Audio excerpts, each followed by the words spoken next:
and receive direction and guidance. So that means the one that's communicating what they're hearing has a short moment to take heavenly words and translate it in a way that can be understood in the earth.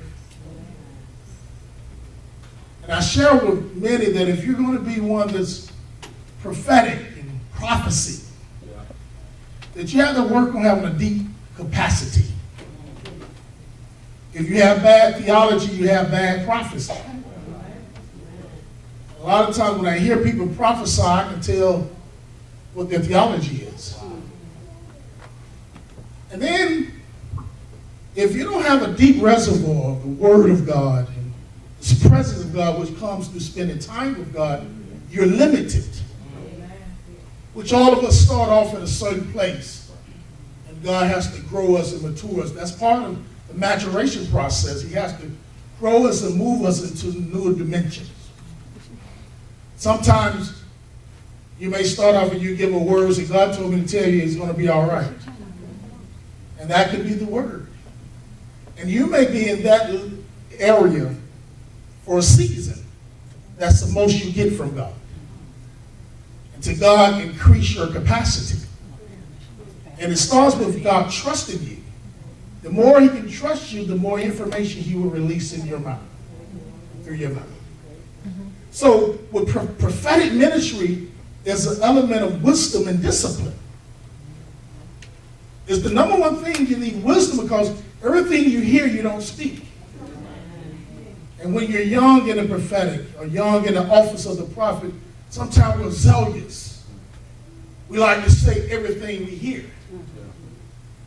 But time with God, God will begin to condition your spirit.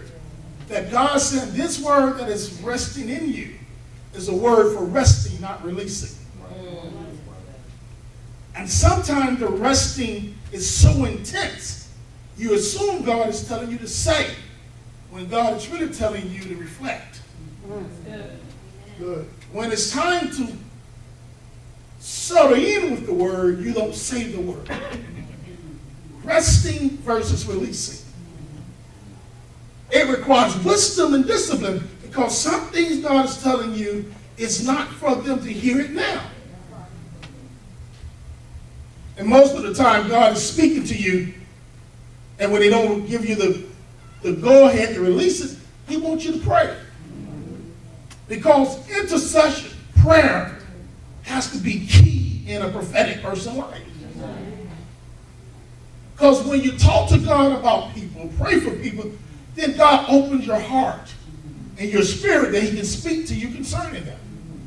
Now tomorrow I'm going to add some things, because we need to add the element of emotional healing. Because when you're not healed emotionally and you're hearing and seeing and saying, if you're upset with someone, you'll use the gift in an abusive way. Right. If you have the gift of giving, but you're upset with the pastor, and he raised a special offering, you're going to sit on the gift. Because you're upset. Remember, the gift doesn't belong to you. It comes to you and through you, not from you. It's called the gift of God. Now let's get a framework here. Because this is where I'm influenced right here. I won't even read the scripture to you. The gift of God. Remember, the gift belongs to God. Some of us have lost the sensitivity and the reverence of God.